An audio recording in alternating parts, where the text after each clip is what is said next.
So we are talking Black History Month versus, well, not versus, but and farming. Farming, which many people think is a waste of time. Some people think it is a chore, but many think it is a blessing. Because we thought that it is important to talk about it, we thought Africa Online Media Corporation should focus on agriculture today. And also because we have two young enterprising agriculturists, if I can call them that, who are in the house today and who are going to share their thinking, their thoughts, and their way of life with us on Africa Media Online broadcast. So that being said, since I have a long editorial, I will just begin so that today we listen to ourselves, we share with each other, we zoom in, and we contribute to make it what we all look forward to making it be. So that being said, February 9 is the 40th day of the year in the Gregorian calendar. There are 326 days left until 2020 gets out of our way. Our guests on today's live broadcast are FARMBASSADOR Ashani Hamilton. I don't know if I said that right. And yes, he's a son of the soil. And then we have Edgard Konde.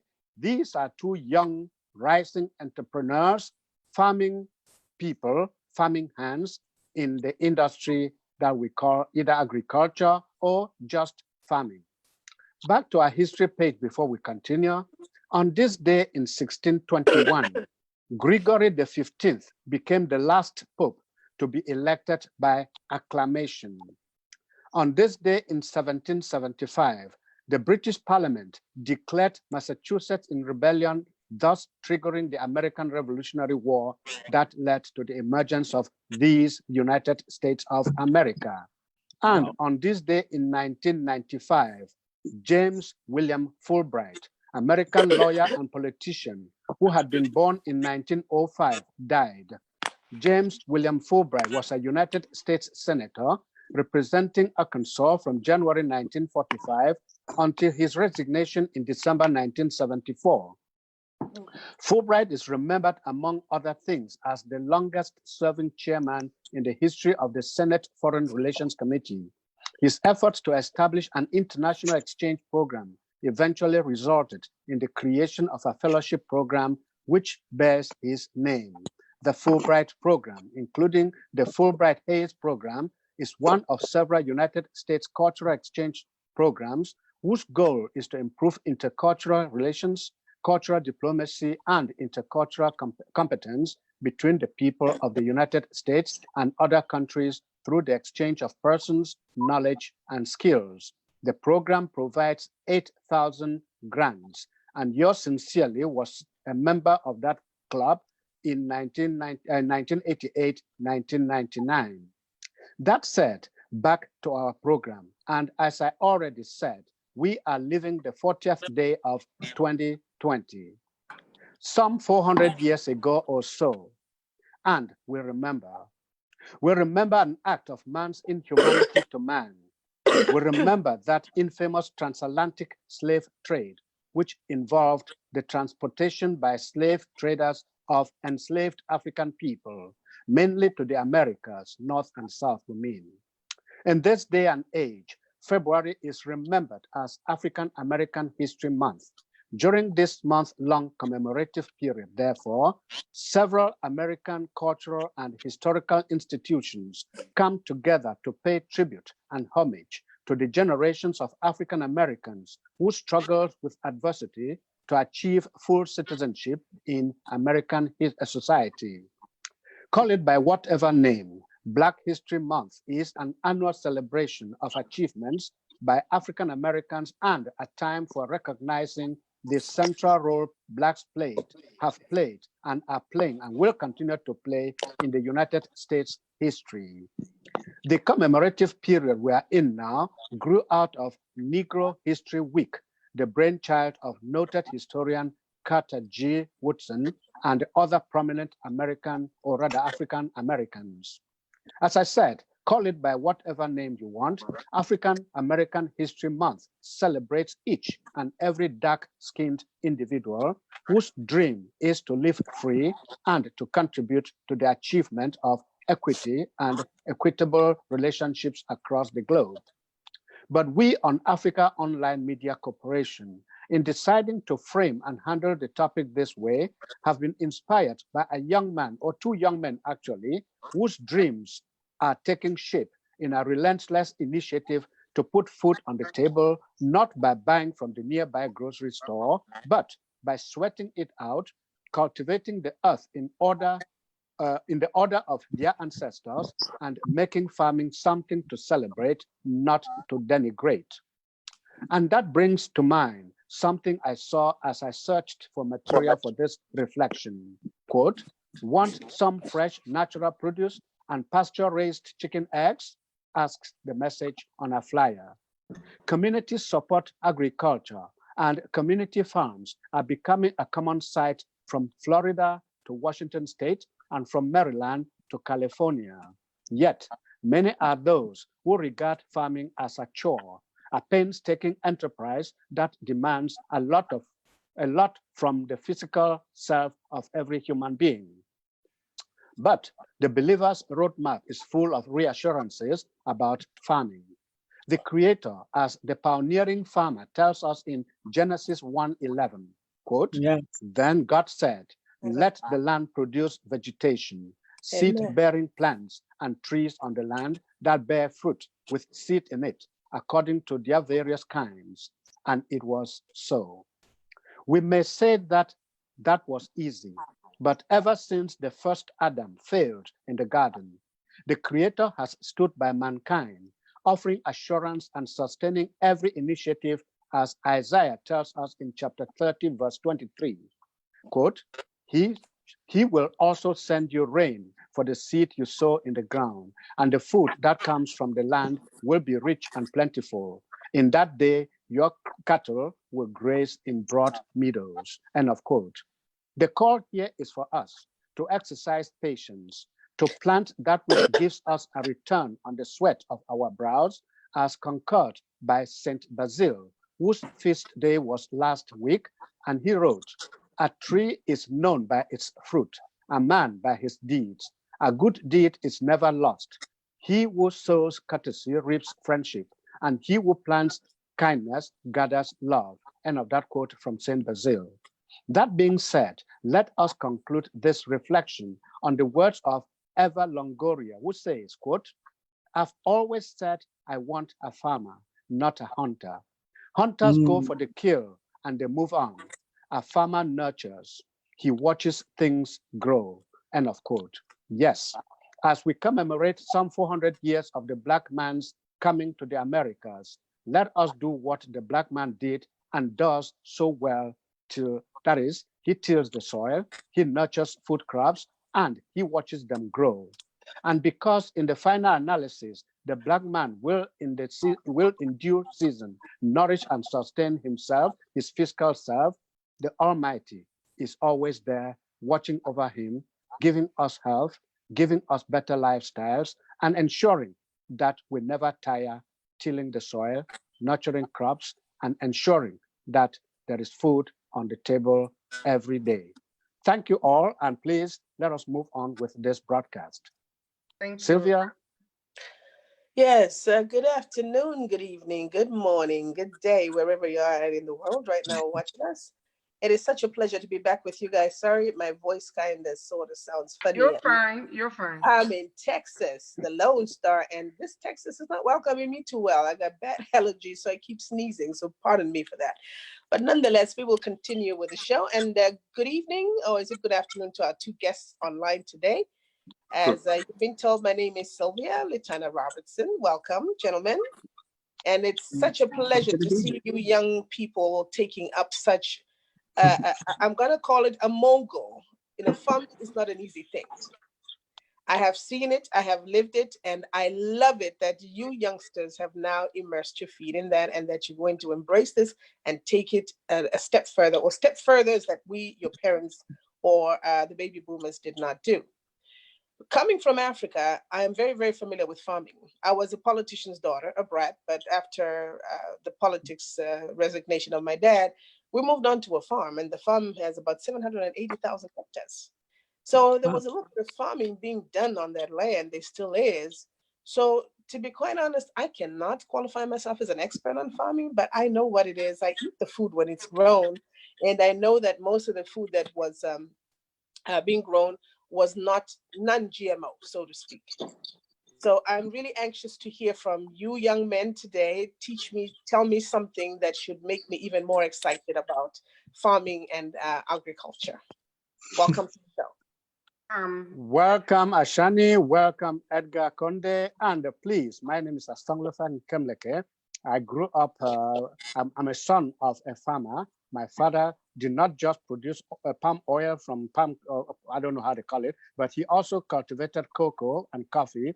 But my mother worked the farm to produce food for us. And I remember that day back in my youth, very little child that I was, my mother came from the farm and started crying. I said, Mama, what is happening? What went wrong in the farm? She said, monkeys have devastated the best of my farms. And I don't know what you will do because I don't want you to starve.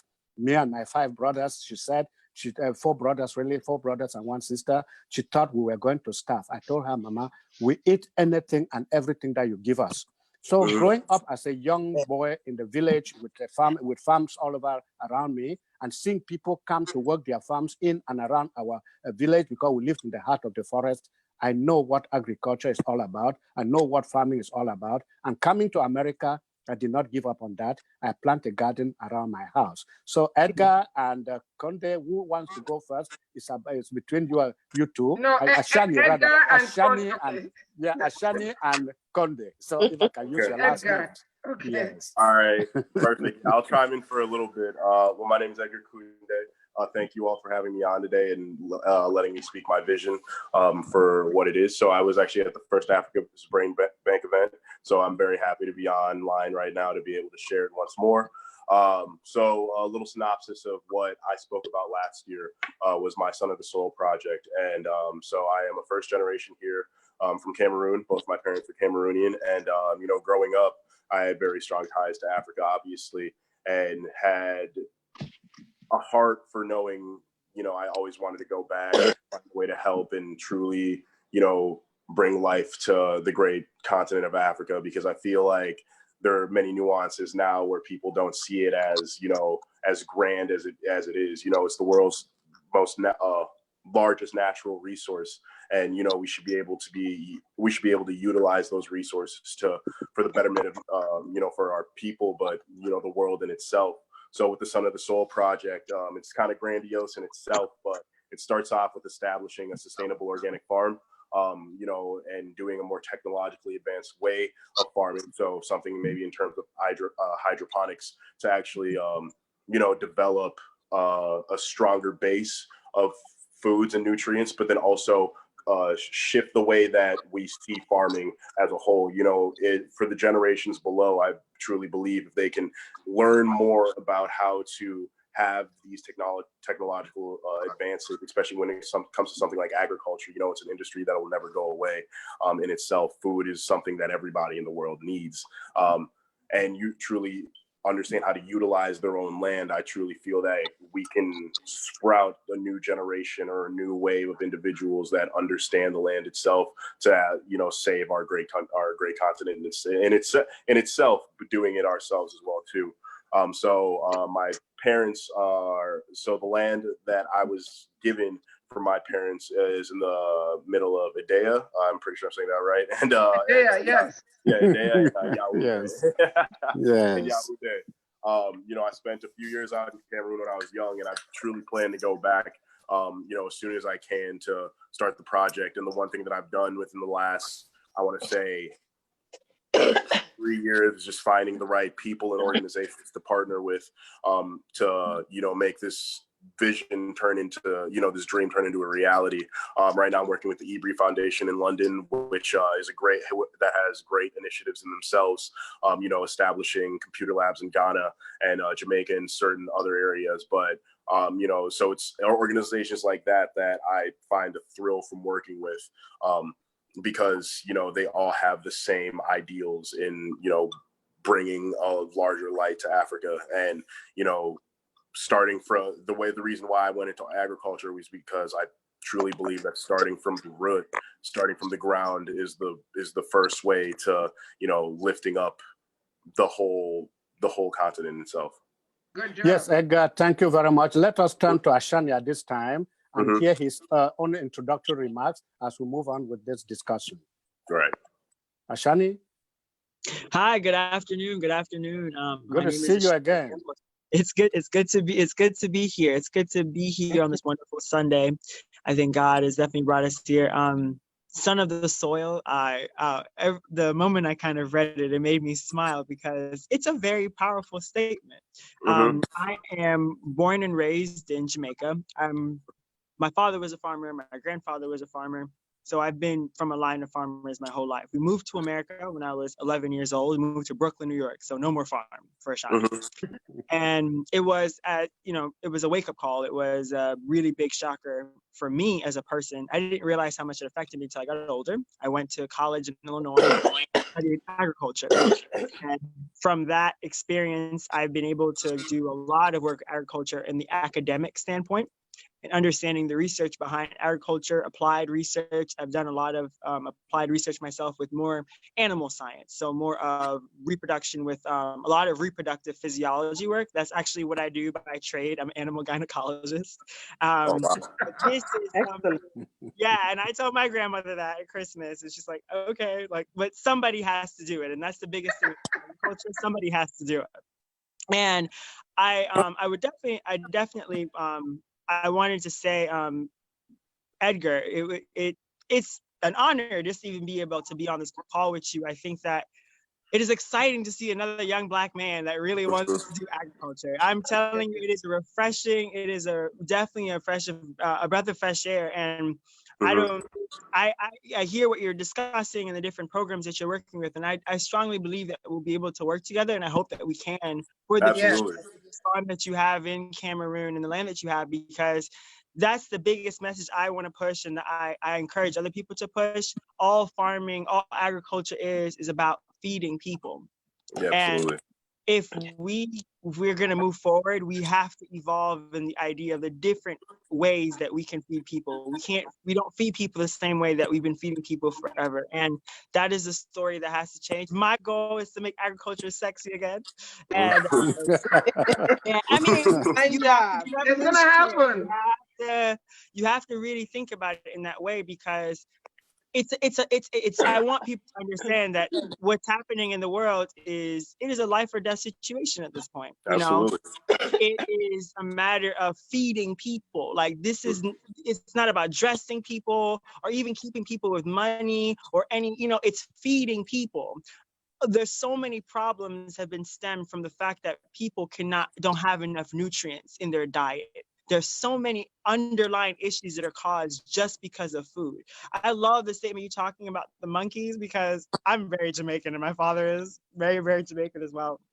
And I always have to tell people, there's so many people, especially in America, that want to say, we have to eat vegan, we have to eat vegetarian. And I explain to them, it is so easy for you and I to say that because we live in America, the land of plenty, the land of opportunity. But there are so many people all over the world that if your father kills a monkey or a seal, you're eating monkey or seal for dinner.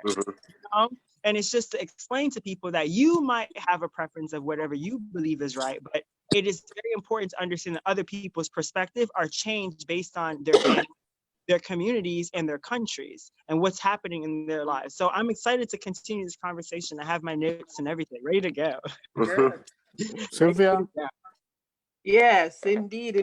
I feel the excitement, and I feel the vibes from these two young men, and it's actually making me very excited as well, despite the fact that I don't know much. But going back to hydroponics. When we get off the phone, do give me a call. I do have another young man, I believe is from Seattle, Washington, if I'm not mistaken. That is, I remember he came to one of my conferences when my organization had a conference in 2018. He did bring us a very elaborate hydroponics. Okay, it was above my pay grade. Okay, it was above my head, but I do remember. Right. It's all right. Yes. Yes. I can't really get into the nitty and gritty of it, but I think I should hook you up with him. And as well as there's this other billionaire that's also that has already gone into Ghana, and they are doing a very, very large, huge, ginormous, elaborate agricultural program now. Problem is, I'm not sure what type of agriculture it is, but it would be my pleasure to hook you up with those people and see how we can get you in, to benefit, or at least to maybe even help improve whatever it is that they want, if you'll allow me to do that. I love that. Talking about animal husband, talking about the animal gynecologist. Yes. Yes, the animal gynecologist. There That's what I you go. do. I'm loving that. I'm going to use that from now on. Okay, I'm going to call you the animal gynecologist. Yeah, I mean, Okay. people they asked me like what I want to do, and I was like, I want to be an international goat semen salesman. And someone said that to me, like, wow, that's that's crazy. And I was like, well, people have international diamond salesmen. I can sell semen. And the thing is, it's what you're doing in agriculture by doing reproductive physiology is you're helping people in different places increase the quality of their animals significantly quicker. Yes. Significantly quicker. So we can help push agriculture. And I don't just do artificial insemination in terms of with goats. I do it with cows. I do it with horses, with pigs. And I have a group of friends and farmers that I work with that we've all kind of went to school together and practiced with each other. So what I'm working on now is a program called Farmers on the Go. And it's basically a program where we want to send farmers from America to other places in the world to be able for them to teach. Each one teach farmers teaching farmers skills, real skills that are actually going to be beneficial for them in the field on research. So going back to, is it called animal husbandry, or does that word mean something else? No, animal husbandry is just the general care of animals. Animal gynecology is just reproductive physiology in animals. Gotcha. All right. So going further with this, the animals that you guys are breeding, I hope they're not these with hormone-filled stuff that is making all of us blow up bigger than balloons, and we can't even diet, we can't even lose the back sides or the front sides of ourselves. Yes. I hope none of these are GMO animals that you're talking about, and hopefully they're all these, how you call it, naturally nurtured or animals. Mm-hmm. So I wanted to, I think that's a very good point to bring up with the GMOs. I don't know what Edgar has a belief, what your belief is on this as well. This is such an important topic to discuss in agriculture. It's probably the first thing to discuss, GMO and the concept of GMO. All of us on this call right now are GMOs. We're all genetically modified human beings.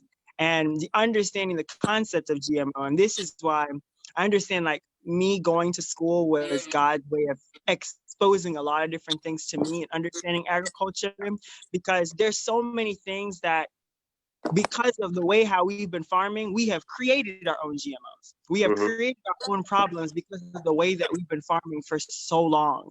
So there's so many different technologies out now that are basically trying to correct those issues that have been placed on the world, And with GMOs is, we need to have a whole separate conversation about that in the ethics of GMO, not just in terms of the hormones and what they're doing, because a lot of it is propaganda. A lot of it is from people that don't want you to eat meat. A lot of it is from people that don't want agriculture to be a cool thing. Because why? If feeding yourself isn't the coolest thing in the world, what is? And it's a way of, again, keeping you away from understanding what's really, really happening with your food. So when a lot of people talk about GMOs and they talk about hormones, I've worked on the farms where they have not used hormones. There's a lot of animals that they'll try to sell packages antibiotic free. Well, there's never been antibiotics use in it. So of course it's antibiotic free. And that's the way of selling. That's a way of marketing that a lot of people are trying to push labels on. But we have to be very open about this conversation about GMOs, that it's a very fine line. It's a very fine line. Okay, just a minute. Ashani, you might want to check your bag. I don't know if it's your audio. There's some staticky sound. I don't know if anybody else is hearing it. Yeah, I can hear it. I heard it. I thought it was from my side. Checking my side too. I've been checking. Please, everybody check. We're getting some statics, you know.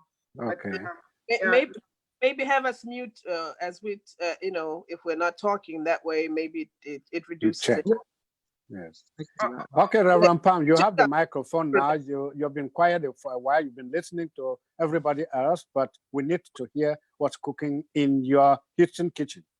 Well, it's definitely not allergies. And Sister Sylvia, we don't have allergies. Really? You had to go there? You probably brought it from Pennsylvania, but I am so excited about these two young sons of mine. For transparency purposes, Edgard is my godson, and Ashani is my adopted son. So I just want to mention that, you know, and they both are volunteers for the Brain Bank. And you see how many good things could happen when you volunteer with Africa's Brain Bank. And now, Sister Sylvia, who is from the Brain Bank, and you know, joining Africa Online to help the sister organization, is about to link you up with some deep pocket people. So those are benefits of being part of our organization. And of course, Nia is also part of the Brain Bank. You know, yes. But anyway, you know, it looks like in this team today, I'm the only novice when it comes to agriculture. From 1995 to 2005, I had a garden in my backyard. I had corn, I had cabbage, I had okra. For 10 years, I didn't buy any of those. I even tried planting yams, but I don't know what happened to it. You know, African yams. The season. Yeah, I don't know what, something happened, but I'm going to do it again. But anyway, then for another 15 years, I did not, another 14 years, I did not do any planting because I built a house in a neighborhood where my backyard was facing, you know, the inside road. So I couldn't do that. But now I think I'm going to plant this season. I'll probably plant okra. I just know, I just dig a hole and put a seed. So I don't know anything about farming. Growing up, I didn't go to the farm. In one of the cities my dad worked in, he owned a yam plantation, but there were people that worked there. And then when we go to the village, one time I followed everybody to the farm, but I only went to eat the roasted corn. Because there was a house in the farm. Yes. And so I didn't actually till the ground. I was just, you know, on the fire there, and they're just eating the roasted corn. That's what I went there for. You were a consumer, not a farmer. You were a consumer. But we also had a poultry growing up, so I used to enjoy going in there to pick up fresh eggs in the morning. You know, poultry farm. So that's as far as my farming goes. So I am very excited about what our two sons here are doing, and we are definitely going to encourage you guys. We're going to lift you guys up. Absolutely. Because our future is in your hands, and Ashani, I have no doubt that you're going to make farming sexy again. and Edgar, I know you will make it sexy too. There's there is so I can see all the young people jumping on the bandwagon to join you for the farming. Can you guys just take a minute and just let our audience know how old you are, because they need to know that this is really amazing. Edgar, could you tell us how old you are, and Ashani, how old you are? I'm 23. I just turned 23 a week ago. So happy birthday. Oh, thank you. Happy birthday. Thank you. I appreciate it. I am 25 years old. I'll be 26 this year in September. So you are 25 great. to 85. Good. Yeah. That's great. Okay, so this is my question to both of you. Hold on, Reverend, before you ask your question. Okay. I just need to say this to both of you guys before I forget.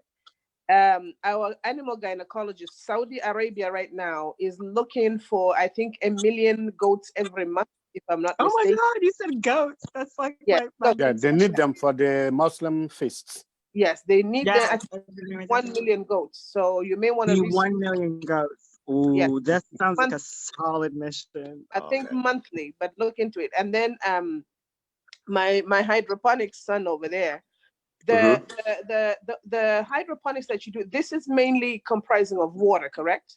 Yes.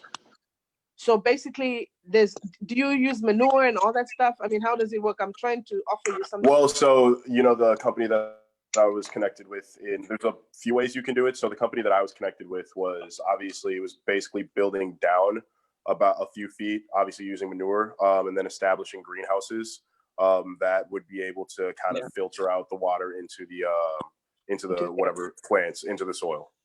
So you're saying you dig down, like not on the surface of the earth, like Reverend Pam was saying to plant, but you dig down, like going into the earth, right? Yes. Yeah. So then you plant a few feet, a few meters down, and then it's covered with water. Yes. Is that what you're saying? Basically, so with doing that and working with hydroponics, essentially the turnaround time for actually establishing whatever plant you're trying to grow is typically faster. Okay. So from what I've heard and from the individuals that that I've personally worked with. Okay. So is this a viable thing? Is this something that we can expect to see very soon, or is it something in the future? Or in terms of me, or in terms of what it is right now? Because in terms of what it is right now, I know it's already has a base in Africa already. I spoke to an individual who's done, I'm pretty sure, works on about 10,000 acres. In Zambia, he did a hydroponic farm in Uganda as well too, and so I mean, it's already set in itself. I'm from Zambia. The smile on her face. I know that. Did you see the smile on Sylvia's face when you mentioned Zambia? Yes. He's the landlord of Zambia. The reason I'm smiling is because that's where I was taking him to say I heard of a hydroponics one in Zambia, but I'm asking you this. Are you familiar with the AFCTA? I am not. Okay, this is called the African Continental Free Trade Area. I don't know if you young people. Okay. Yeah, what has happened is Africa now is about to start breaking down borders where your vegetables now, or what you're growing, can go across the border from country to country with very few tariffs, if anything. Revolutionary. You see what I'm saying? Mm-hmm. So absolutely, those goats too will be able to cross the borders without visas.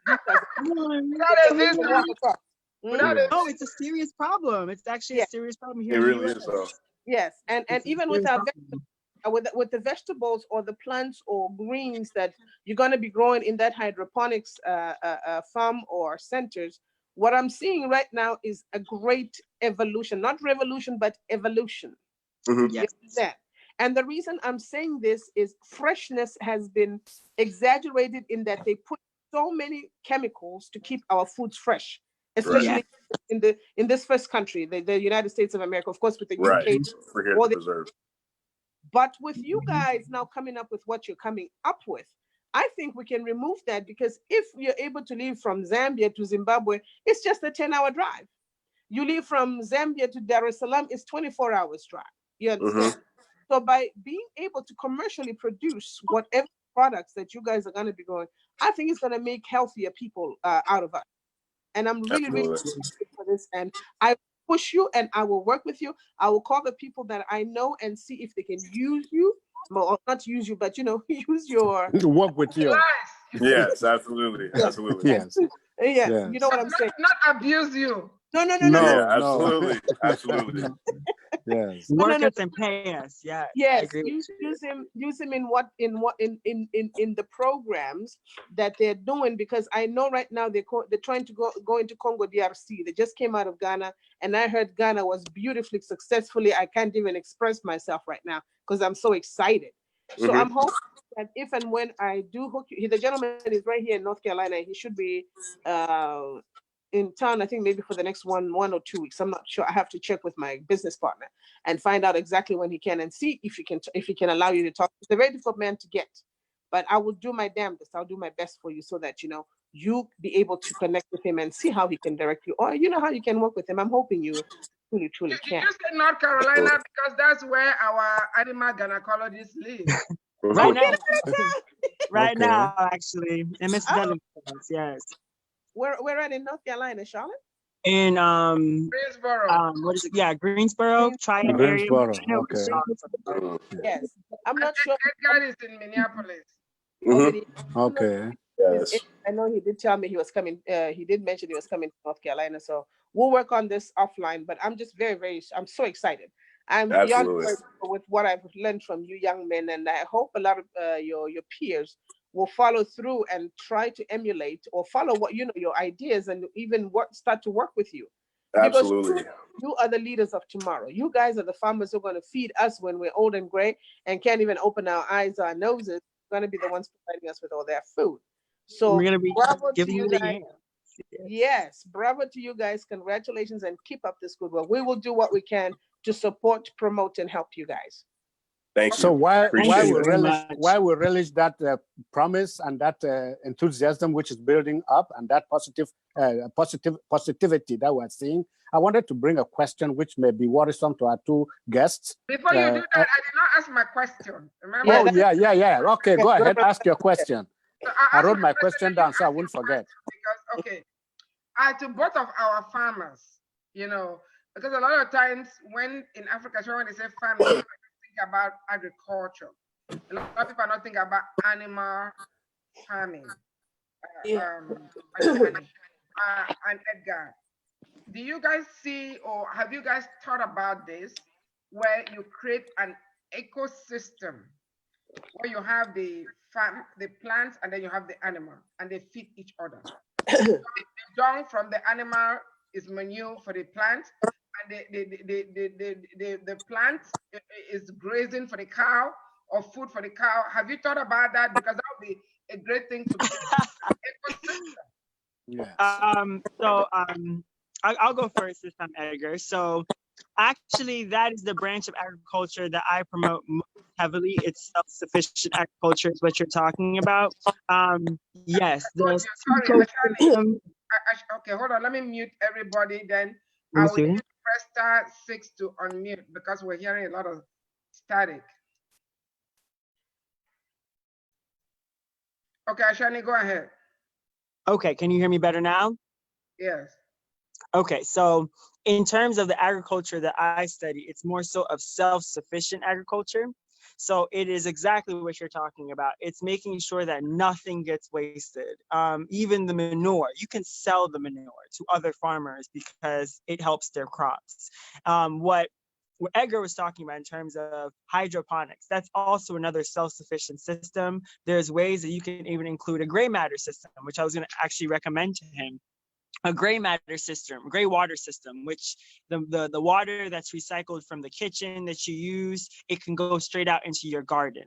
And this, again, you're saving nutrients. You're saving a lot of different macronutrients and micronutrients in the soil, but also within the plants themselves. So when we talk about preservatives and we talk about freshness, actually, I wrote down this idea that God sent to me today.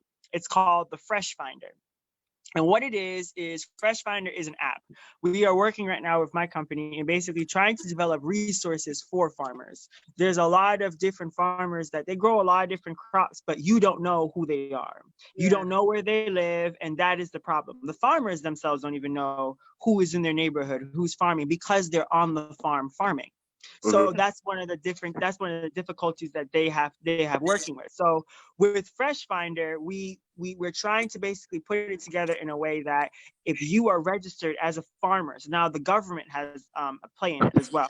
If you are registered as a farmer, you will be able to post and market your products that you're like, if you plucked it this morning, you could take a picture of it and show it, and then people can buy it directly from your farm. They come to you to buy it from you, or we set up a shipping service or whatever. But what you're talking about in terms of self-sufficient agriculture, no, I believe that's the only future.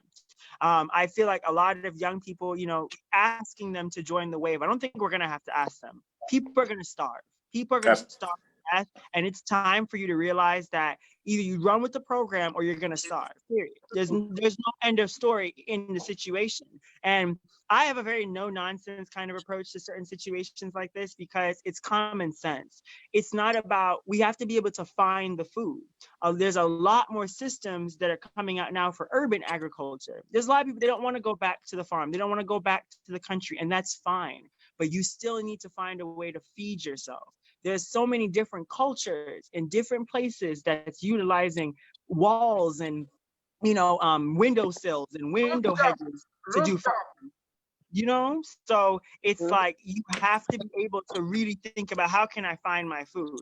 What Edgar is doing with his program, aquaponics, and trying to put that in a large scale, that's the future. But it takes people like you guys to believe in people, farmers like us, for it to move forward. That is the only way.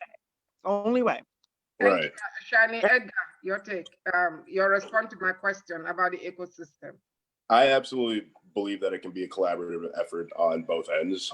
You know, that was kind of the direction that I saw it coming, saw it going as a way. And I think, Ashani, you kind of were able to embody the whole ideal of what it really is. And it just truly does make sense in itself. So yeah, I guess that's my little gist on the scenario. You know what? I think I introduce you young men to our esteemed ambassador, former ambassador for the African Union, Dr. Arekana Chihombo-Rikwal. She likes a spirit like you two right about now. She loves younglings that, excuse me, that are so dynamic and fresh of ideas. You know, the vibrance is what also drives her, and that drives me too. And Reverend Pam can tell you that. So I think, Reverend Pam, after our conference, I'm going to introduce these two young people to our excellency and see what we can do with them that will put them out there. You know, we need to push them and push them and push them till somebody knows who they are. We'll talk more offline because we're already doing something in that light, and definitely the ambassador needs to meet them, and also they're going to be at the event in the brain bank. Yes, both of them are going to be. Edgar actually met the ambassador last year. Oh, okay. Edgar was at the event. Okay. Yeah, but the ambassador didn't get to hear his program because he spoke in a closed door workshop in the morning. But they're both going to be there. And the ambassador is going to be there too. The former ambassador, she's going to be there. Yeah. After the show, we're going to talk about the program that we'll put in place, you know, already for these two young people. And then, you know, the other opportunities that are coming, because we need more of them. The two of them alone cannot do it. So yes, we're going to discuss more of that offline. But Niasom, over to you with your question. Yes, I had a question which may be pessimistic, but I'm not a pessimist. I always see the glass as half full and needs to be filled up. So my question is about agriculture or farming and the environment. What are you two doing to ensure that what you're doing in your respective areas or eventual projects that you intend to put in place, what are you doing to ensure that the farming is as environment friendly as possible? Because we know what is happening to our environment, even though there are naysayers. Edgar or Ashani, any of you can take the question first. That's a very good question, actually. It's my favorite question, I think. Yeah. Okay. So Edgar, do you want to go? You can start it off. Okay. So again, can you guys all hear me well? Yes. Okay, good. So I love your question because that's actually the reason why I love agriculture so much. It all has to do with Mother Earth. I said to Mother Earth, I said it in a prayer actually a couple of months ago, and I said, the way how things are going, we have to help you. We have to help Mother Earth. And it's like with agriculture and with self-sufficient agriculture, even with aquaponics, it's not a win-win situation, it's a win-win-win situation. It's the land wins, the animal wins, and the farmer wins as well. And there's so many different systems now, even in the United States, where, for example, with goats, there's a lot of people that they will use chemicals and pesticides and herbicides to get rid of crops in specific areas. Now they're using goats as grazing animals. Goats, they love weeds. And they instead of using all this pesticides and parasites, they realize that goats will do an even more amazing job. And then on top of that, their manure is the manure of the natural plants that are from that specific area that they are working in. So then they're repopulating the earth, like repopulating the same place that they're eradicating those weeds from.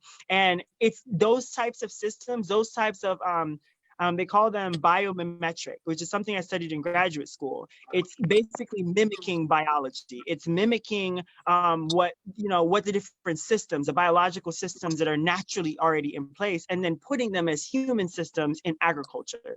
And the question that you have, it's not a pessimistic question at all. More people need to ask that question because it's such a serious question. I feel like Mother Nature is fighting back. I feel like Mother Nature is truly, truly fighting back against what's happening in the world. And I feel like we have to be able to help her. We have to be able to save her. She can't go out like this, y'all. Look how much greatness she's given us. She can't go out like this. We have to push together to help her.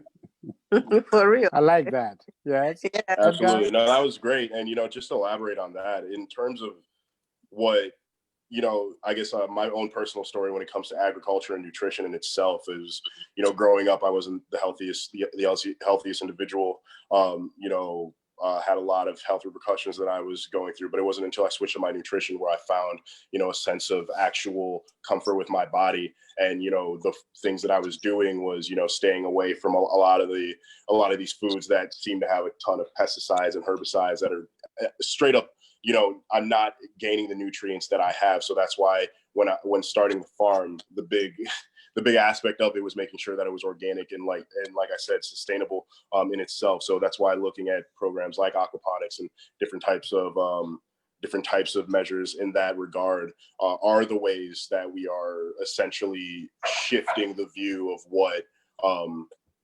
what growing is. Yeah. Yes. Stella or Sylvia, rather, do you have a question or something? I know. Yeah, I was just curious a little bit. I know this is not in his area, but I'm sure he knows what I'm talking about. He may be able to answer this for me. I bought some lettuce. We all know what lettuce is, right? Yes. I bought a head of lettuce. Can you believe that 2 weeks later, that head of lettuce is still as fresh as if I bought it yesterday? Really? I bought a head of lettuce, which I had to throw out this morning. I don't know why I did it, but I bought celery, I bought carrots, and I bought, the lettuce that is wrapped up in saran wrap, the whole thing, the whole little round thing. Was it iceberg lettuce, romaine lettuce? Iceberg lettuce. Yes. Iceberg. Okay, that looks like cabbage. Yeah, exactly. Yes. So what I did is I took one the day I bought them, and I cut them up for my grandkids, and we ate them. Now, as I was eating them, you know how in the vein of the lettuce, I peeled, when you're biting, it's like a string came through. So when I peeled that string, it felt like it was plastic. So I decided to save the second one. I said, let me just test my theory. 2 weeks later, exactly 2 weeks, it's as fresh as the day I bought it.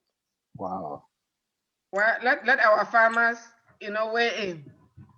Yes. So the one thing that I would say in terms of that is most likely it's wax.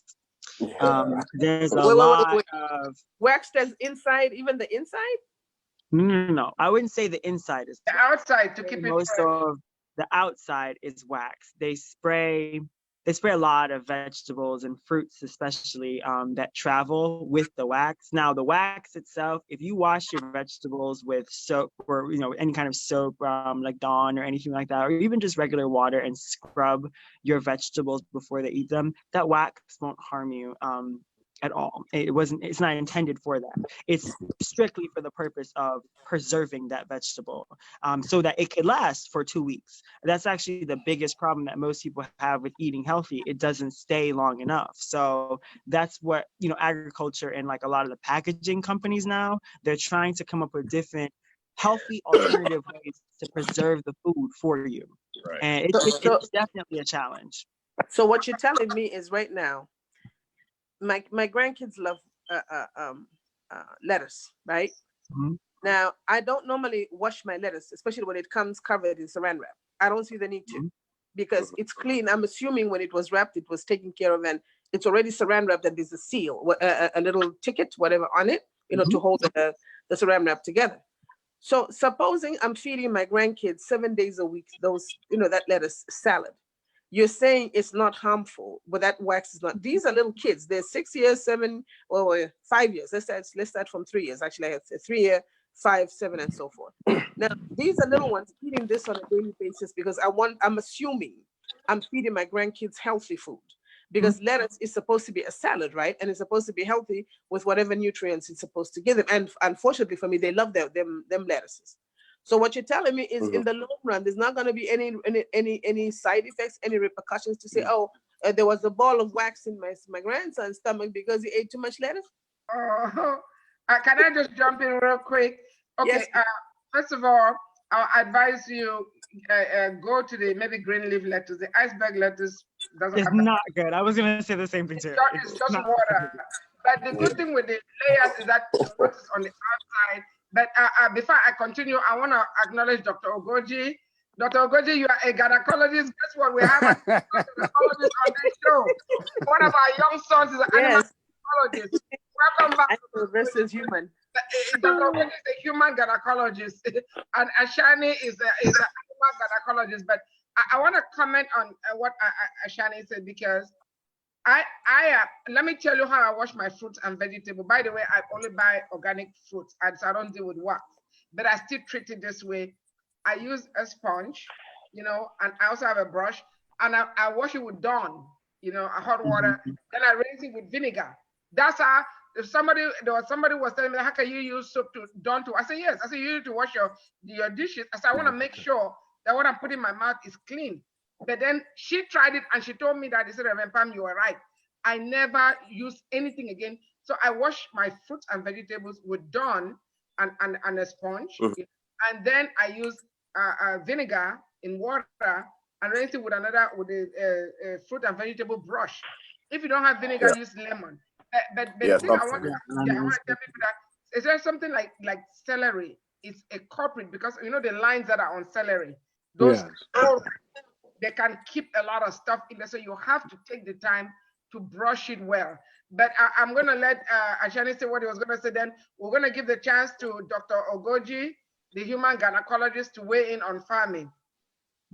In terms of with the wax and what you're talking about, the biggest thing is you don't know exactly what it is. So until you do know exactly what it is, then you can't make a decision on that. So this is why we say, okay, the whole problem with going to the grocery store and buying the lettuce, I'd rather just teach you and your grandkids how to make the lettuce, how to grow the lettuce yourself, and then you don't have to wax it. And this is the biggest piece of agriculture that the reason why I became a farmer at 23 years old was because I was screaming about agriculture education, international agriculture education, because if I realized that to ensure global food security, you can't just create farms. That's not enough.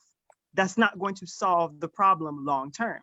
You have to teach agriculture. It has to be a part of, you should be able to, every single child in the world should be able to know how to grow a seed, should be able to be given seeds. When I went to other countries, in other countries abroad, the biggest problem wasn't the fact that these people didn't have the money, they didn't have the resources. The most expensive thing was seeds. And you start realizing that this problem is much larger than just going to the grocery store. It's a problem of education. So my motto is be the change you want to see in the world. Don't just talk the change, do it yourself. So I decided to become a farmer. And the greatest thing that I was able to do was inspire other people to do the same exact thing. Is, again, if you're concerned, and again, lettuce is something that you can grow that very easily. You can grow it aquaponically. It's you can grow it with even fish in your backyard. Simple systems with rainwater. And the major thing about it is that lettuce crop itself will be able to be sustainable for your children. And then you have another activity to do with your grandkids. Now you're out there in the environment with them, and they get to be more engaging with agriculture. That's the key. You want them to understand where the lettuce is coming from, that you grew the lettuce, that someone grew the lettuce.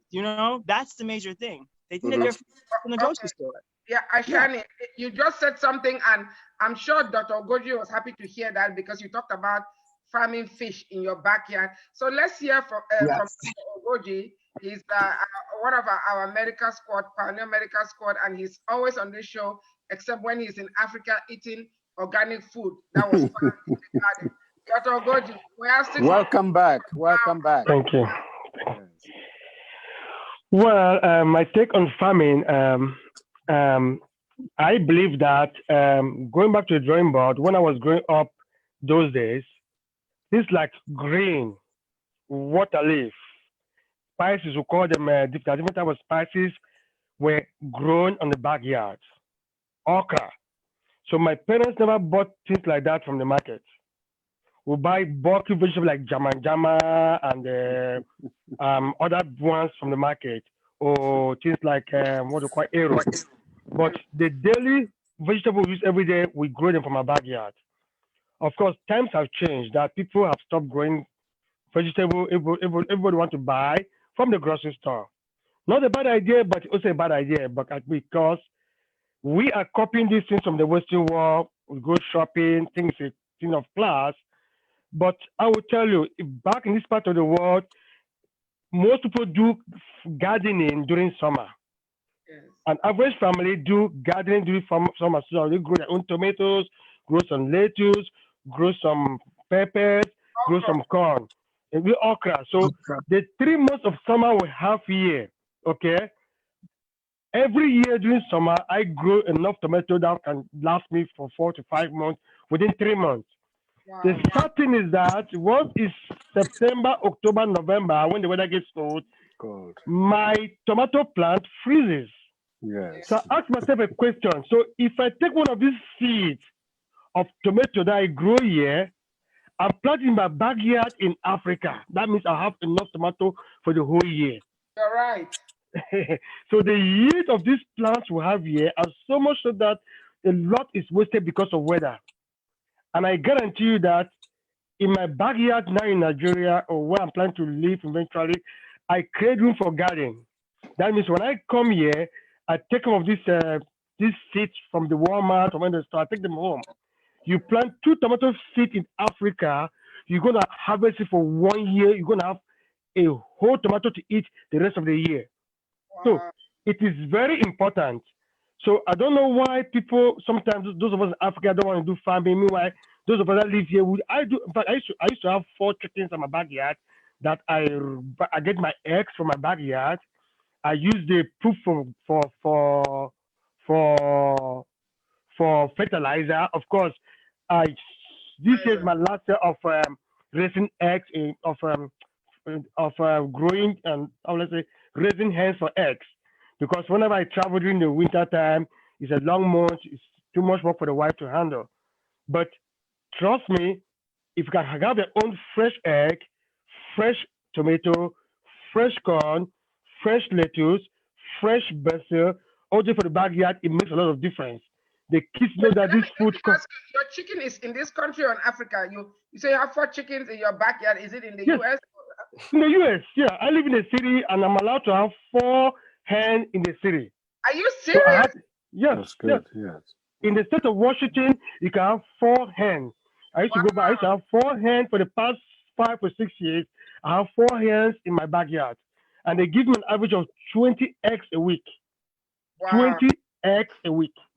Just last November, December, I slaughtered them. I ate everything because Yes. Just a typical African. yeah. My daughter didn't eat. My daughter refused to partake. Say it's pet. I said sorry, it's meat. Like that. Yes. Oh Anyway, so going back to the farming, every family should have a garden. Of course, there should be few farmers who grow crops at industrial level. The farmers should do in Africa is what they call subsistence farming to feed and survive. But we still need people to do industrialized farming so that we can grow our own food. It's a problem in Africa. For the first time in Nigeria, they banned importation of rice. Good. Imagine the amount of rice we eat in Africa, especially in Nigeria. It was banned by the current president. Throughout this Christmas, all the rice that's consumed in Nigeria, most of them is locally grown rice, well processed with no stone. So kudos to the current president. So you can imagine the amount of money we saved by doing that. So I wish we could do the same thing on fish, chicken, and all those other animals or things we eat. We should be able to feed ourselves and export the rest.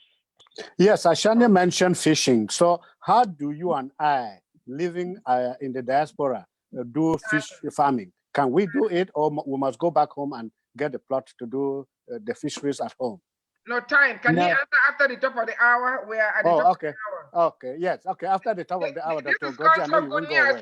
I lost track of time. So Dr. Ogoji, I will answer that because at the inaugural summit last year during the workshop, he talked about fish farming. Yes. Edgar was there too, so we want to hear about that. But you know, this is so exciting. I'm learning a lot. You know, and Dr. Ogoji, I wish I could have four chickens in my backyard. But anyway, oh Lord Jesus! Before I make the announcement, just so you know, you can put celery in a jar of water in your kitchen and it will grow. Yes. And give you more celery. Just so you know, celery is one of my favorite spices and vegetable, and it is amazing. Celery just changes a lot of stuff, you know. But we're at the top of the hour, and we all know what's coming up next Friday, Valentine's Day. You know, a lot of people are either going to be getting engaged or having a fight because somebody having a fight. Having a fight. You know, in the past, some people have murdered people on Valentine's Day, so we pray that this Valentine's Day will all be good. You know, if you don't get a rose, don't take it personal. As a matter of fact, if you don't get a rose, buy yourself a rose. Buy yourself, grow yourself. That's right. You know, so we're gonna be talking. Don't get depressed if you don't get any Valentine's Day gift. You know, but we're gonna be talking about love. However, our topic and our chief executive editor, Mr. Asonglefac Nkemleke, who is the best journalist ever, you know, is gonna frame it right. But we're going to be asking you what you know about love. So our topic will be, what do you know about love? We don't want to say what's love got to do with it. That's that one. Katana is not going to be on our show. So we are going to be asking, what do you know about love? And we want to hear from everybody. And there are 4 kinds of love. There is phileo love, phileo, which is where the city of Philadelphia comes from. That's brotherly love. We know the cause Philadelphia.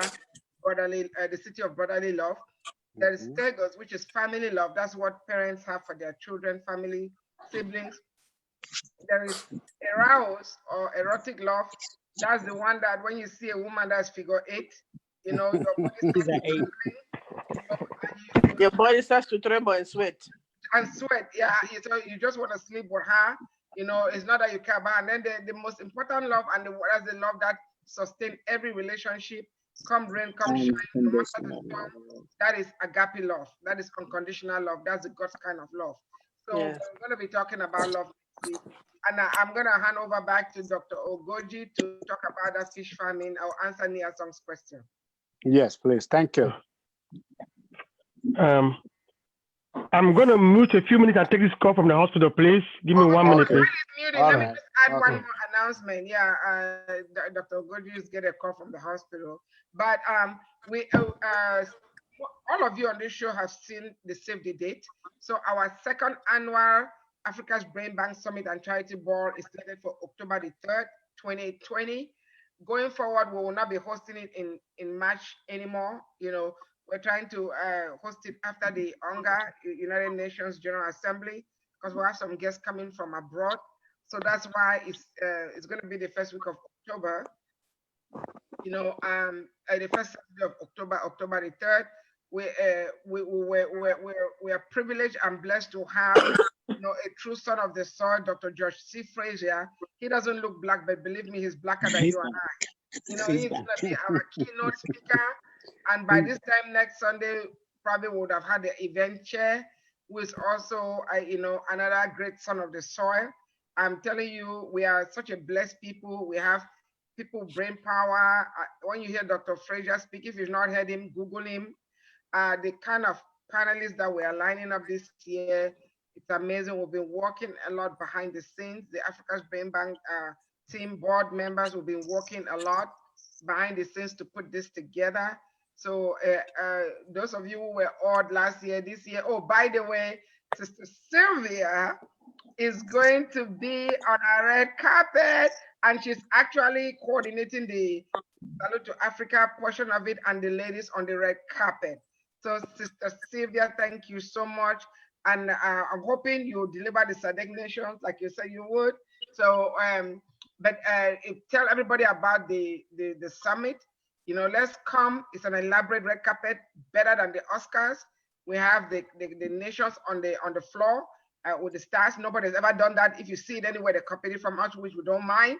You know, and we're gonna have all 55 flags represented with the Africa's Brain Bank flag and the African Union flag.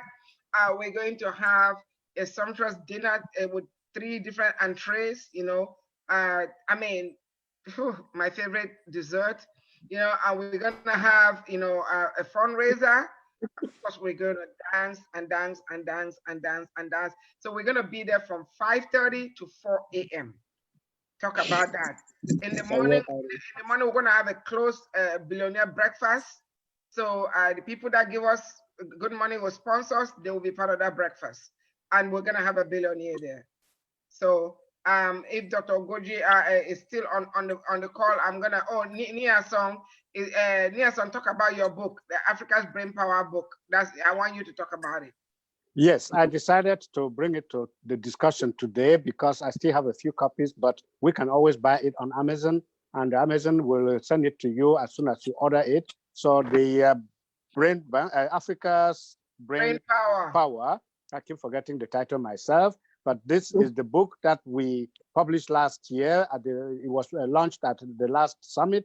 Please, copies are still available, and copies will be available, I hope, at the next summit. But we are working in the background to see if we can have the second edition or the second volume come out. So we're still working on that. We're still putting together the 1 and 1 to make the 2. So please, the Africa's Brain Bank, Africa's Brain Power is the editorials that you hear every Sunday. If you want to put your eye to the letters and to the words, please get a copy. You can even get a copy now for Valentine's Day gift. One never knows, because there's a lot in there. There's even more about love in it than anything else, and you'll get to meet the author in print and meet the chairlady, Reverend Pam, in this book, because you'll get to know more about her if you get a copy of this to know more about her. That said, Reverend Pam, back to you. Yeah, thank you so much. Again, this Africa's Brain Power, it is really talking about Africa's brain power. You know, when I think about the fact that Nia Song writes these editorials last minute, you know, it just tells you, I mean, can you imagine what he would put out if he did it when he woke up from sleep and coming back from a wake? They are a masterpiece. I mean, you guys, those of you on this show, you can attest to his editorial. So that volume 1 is a collection of the editorials from March 2016 to December 2017. Future volumes are going to come, but we want people to support this volume 1 because it's not free. We have to pay for it. So we need you guys to go out and buy it. And at this year's event, we're going to have, some more books. You know, I don't want to give you but I'll be announcing those books, you know, on the air. You know, we're gonna have some other books, you know, from Africa's, you know, brightest brains. So again, make it a date. Save that date, October the 3rd, and be sure to tell other people about it. It's on our Facebook page. Share it with other people. And Ashani is also volunteering. He's a volunteer for the Brain Bank. So is Edgard. As a matter of fact, Edgard and my other 2 adopted sons are adopted, and those are his friends. They were the MVPs of last year. They came in on Wednesday just to be part of it, and I put them to work. Immediately, they walked into my suite. I am sure his friends were wondering what kind of crazy godmother this was. I put them to work, and did they work. They produced the event booklet, even though I paid somebody to do it, the person didn't do it right. They got the mugs.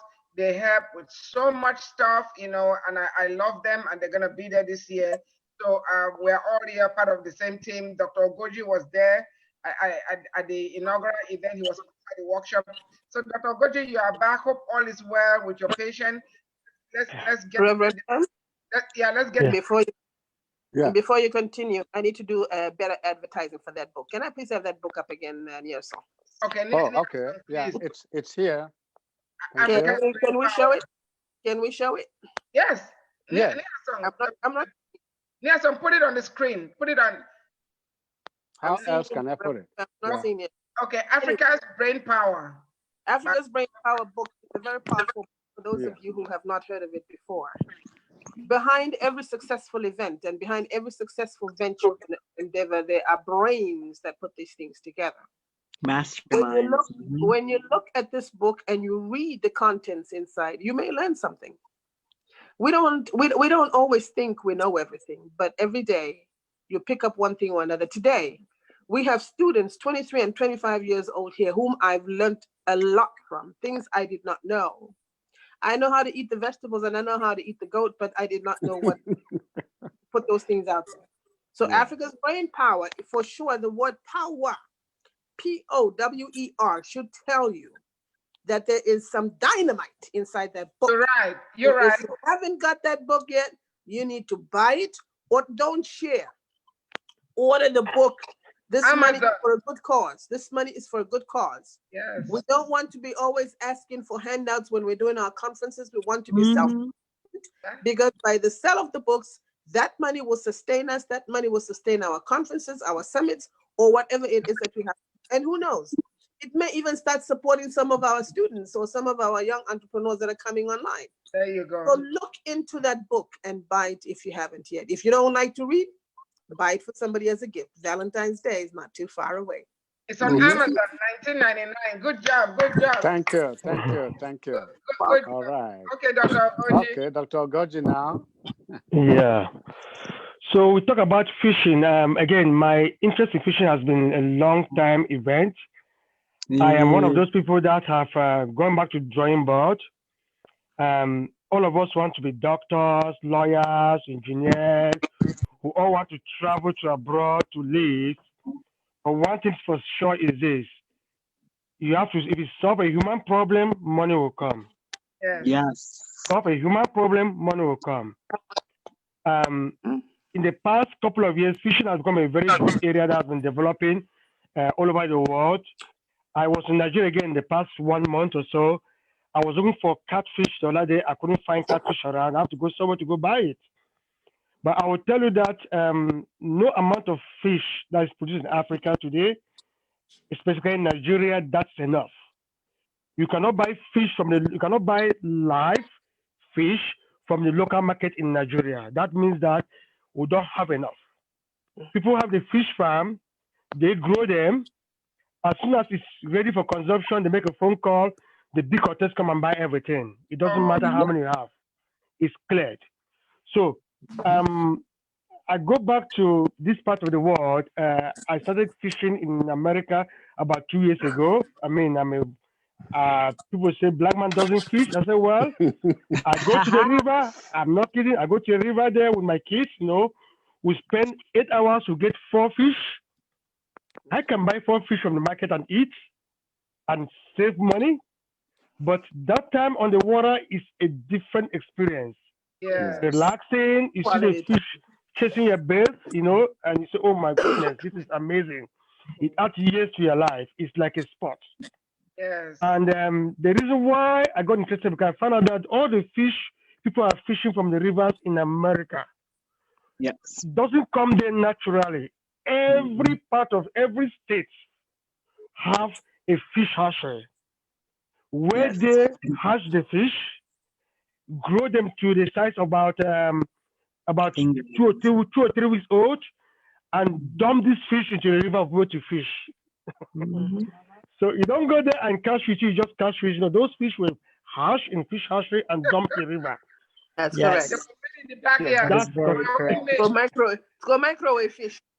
They were homemade. So I don't see why we cannot do that in Africa. Grow fish, and then if you have the spirit, you make it in large quantity and repopulate the fish population in the rivers. So people can go down rivers and get fish for game, for realization, and for food. So one is making money, one is for game, one for realization. So I think farming is the basis. If you any country, I think any society that ignores farming, that society is going to spend a lot of money to sustain itself. And there was so that's what I'm saying. I think Ashani was itching to say something. Oh, oops, sorry. Ashani? Yes, okay. yes, I was. Yes, no, I appreciate you realizing I was itching to say something. So, in terms of aquaponics, in terms of fish farming, so actually, that is like the first any kind of research experience I've ever had in my life was I raised channel catfish in a lab in Illinois. And it was basically, we were working on the way how they feed the catfish is the problem. The way how they feed the factory grown fish, that's the issue that most people are having now with factory farming of fish. So when you ask the question, you know, why can't they apply the same systems in Africa that they're applying in America right now? They're having a lot of problems in America right now, trying to find a better way to feed these fish that is not going to make, like, the fish are losing weight. The fish are losing weight because they're feeding them soy protein. Like, instead of feeding them fish meal, they're feeding them soybeans, they're feeding them corn, they're treating them like cows, okay?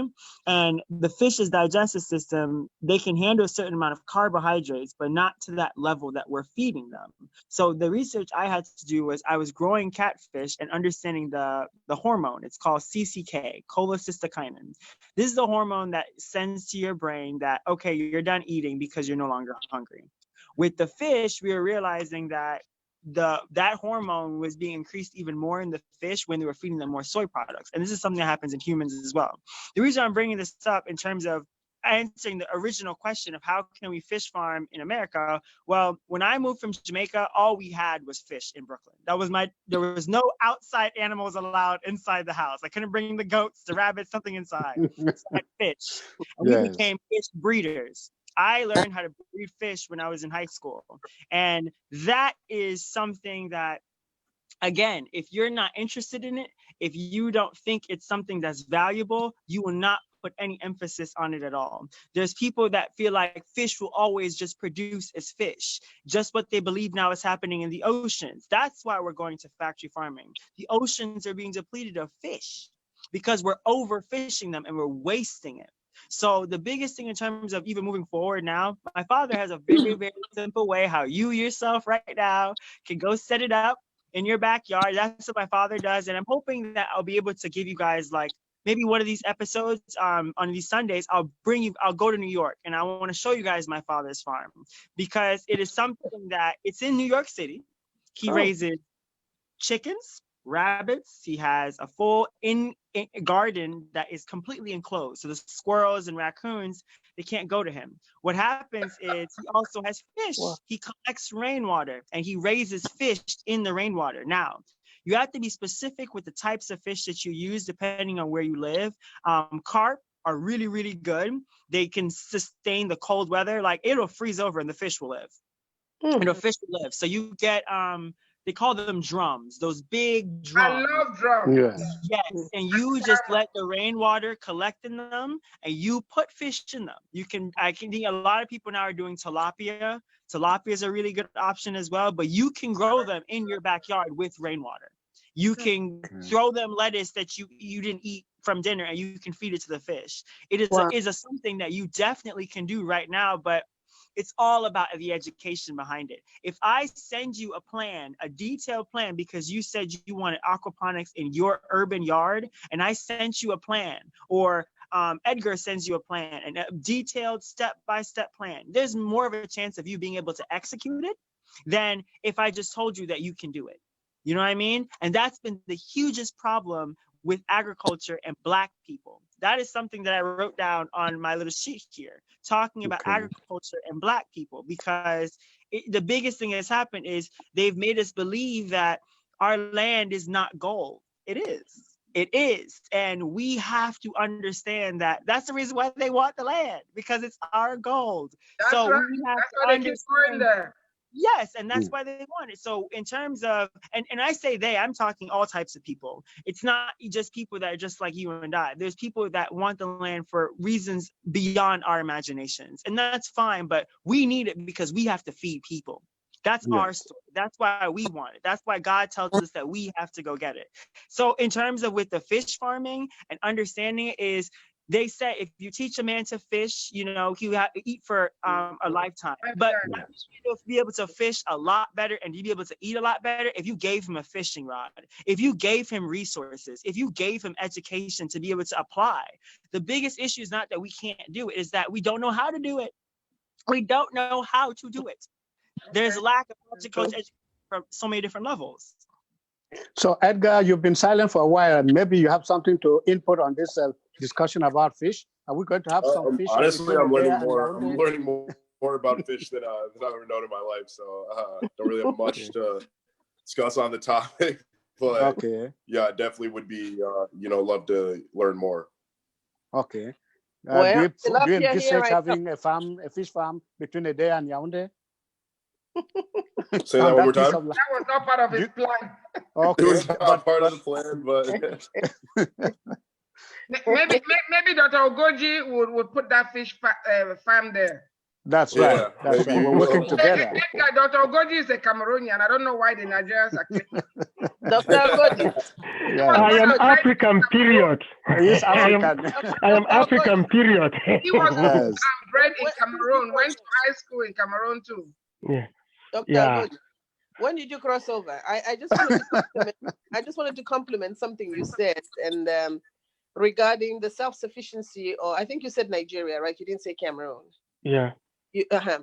I remember being in Kano, and Nigeria produces an enormous amount of food. I don't understand why we as Africans have to import rice. As God is my witness, when I was up there, I counted over 5,000 trucks. One after the other, it was like a chain. So I compliment your president for canceling that imported rice. I know. So that we can eat our own non-GMO rice or whatever it is that they and support our farmers. And support our own local farmers. And create employment. Create employment for all these youngsters, or even us grandma and grandpas that are there, as well as also an education for our upcoming grandchildren and children. Because if we continue just being consumers, you just gave a very good metaphor. Give somebody a fish and you'll just eat for a day. Give somebody a fishing rod and they'll eat forever.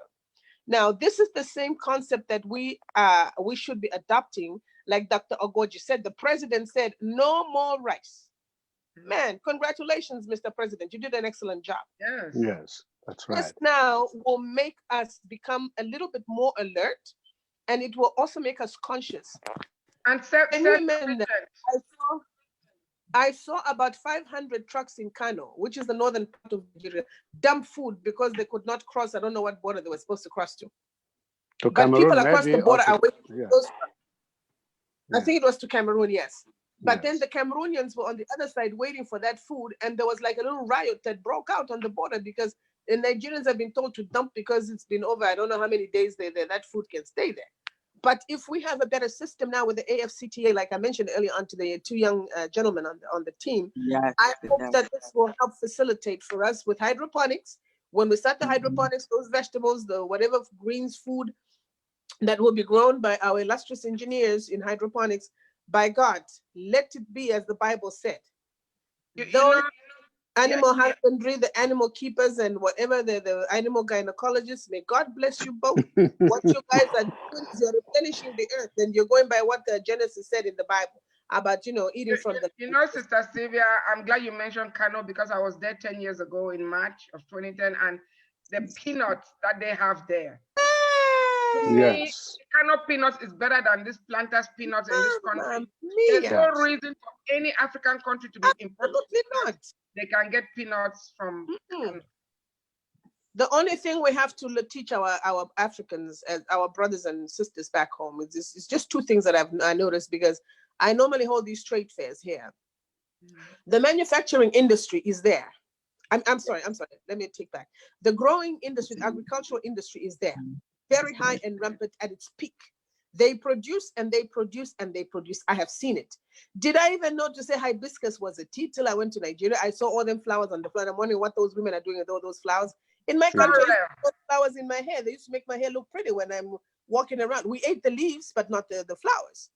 So if we can provide machinery, or if we can set up some manufacturing industries or some factories that will enable us package them according to the quality and standards of the FDA and the world at large, trust me, Africa today can feed the world without importing a single thing from Europe. That's right. We don't need all those imports. So we need to also now start reversing our and our thinking. Our farmers farming Our animal husbandries are bringing us animals. So why not? We need to support this. It needs to be a movement that we all need to push and start talking about wherever we go. And Ashani is going to transfer all those goat semens to Africa. That's right. I have the farmers. I have the goats. Bigger than you, bigger than me. And Yes. special insemination to impregnate all those goats so we can have more And goats. it's legal. It's very legal. Yes. I can. How about this? I can get you goat semen in Africa next week with one plane ticket. All I gotta do is bring it on the airplane with me. There was the person that taught me artificial insemination of goats. She brings semen to Haiti, for a breeding program that they have there. She goes on the airplane. She has on a box of dry ice in her hand with stacks of semen and dry ice on top of it to keep it cold. And she's able to fly to Haiti. She has an extra day. So I would have 3 days of transportation time to be able to get to that. Don't worry. That your brain belongs to Africa, and Africa's brain already Yes. benefit Africa with those brains. You know what? Right. I'm sending that information to a higher power. So don't be surprised if you get a phone call from a higher power. Okay, that's great. Okay, Reverend Palm, Sylvia, I think we are winding down towards the end of the program. So I would love for us to take a round of the table, beginning with Edgar, to say your last word on the broadcast today.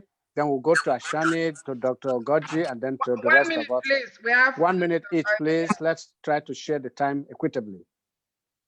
Edgar? Oh, absolutely. So, I just want to say thank you for having me on today to, obviously, like I said, share my ideals. And honestly, the great thing about Africa's Brain Bank, from my first experience was being able to, one, share my idea, but then get amazing feedback from different types of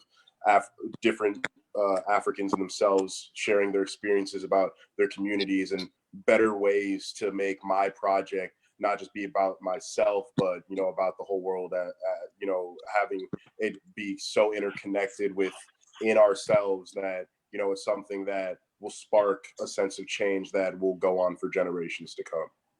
Thank you, Edgar. Now over to Ashani. I want to say thank you as well to you all for giving me the opportunity to speak. Edgar, it is a pleasure to meet you, and I can't wait to talk more. I feel like this is truly the beginning. I love collaborating with people, especially like-minded individuals, like everybody on this call. And the one thing I really want to talk about that we didn't get to discuss is Black people in agriculture, especially in America. And I want you all to just understand this. Remember, the mission is to feed people. And there's so many people that look like you and I that we want to be a part of this mission that do not believe in agriculture. And as we said before, this is a revolution. I'm so with you, Sylvia. It's a revolution. And I'm so excited because we are going to make agriculture sexy again. It's already sexy again. So thank you. I want to thank you guys so much for the opportunity. I have... If in the group chat, if we can start exchanging contact information, I would send my information into, because what I would love to start doing is, you guys have a lot of questions and I like helping people. And I want to be able to help you guys get the dream gardens. I'm sure me and Edgar can come up and work together some, like worksheets or fact sheets. And the thing is, you guys now will be able to share this with other people that wants to grow carrots and lettuce and different things. I'm charging. Thank you. No, we're gonna do a video conference. We're gonna do a video conference. Yes, I'm tired. Yes. Okay. That said, Dr. Ogoji, I know you came in late, but you followed the conversation. Tell us your last word on this discussion, agriculture and the Black man. Yeah, I believe that every family should have a garden. Yes. Every family should have a garden. One will encourage bigger corporations for industrialized farming to feed the nation. But every family should have a garden. At least a farm animal and a garden is doable, and that will save a lot of headaches. Thank you so much. Sylvia? Yes, it's been a great pleasure. And of course, I'll agree with the first three speakers. Doctor, yes, Every family should have a garden, but I have a problem with getting my nails dirty. But I guess I need to buy some gloves so I can have a garden. You better put out a garden. No nails. I love fresh vegetables. I love those goats and those chickens and everything. So I think I need to start rethinking and readjusting. I just want to thank the two young men for opening my mind and for also giving me the new vision of how I should literally live my life. Get a garden in the back and 4 chickens. I have to find out from the county if I can get 4 chickens in the backyard. Dr. Ogoji just got me fired from my house.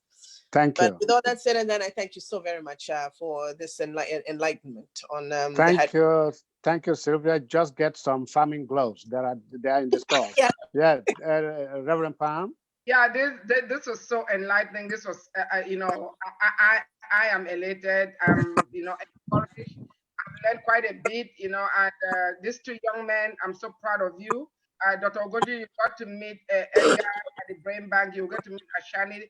Both of them are volunteers with the Brain Bank. And we actually have Ashani in a program. And Edgar, you're going to be in a program, but Sister Sylvia will definitely get them to meet our speaker, the ambassador. And we're going to be doing a video conference later on. I'll schedule it so we can talk more offline here. So thank you very much. And that said, we cannot go away without paying this tribute. Kenya's 3rd president, Daniel Arap Moi, died last week, and the people in Kenya were lining up this weekend to pay last respects to him. Mr. Daniel Arap Moi, who led the country from 1978 to 2002, died on Tuesday, aged 95.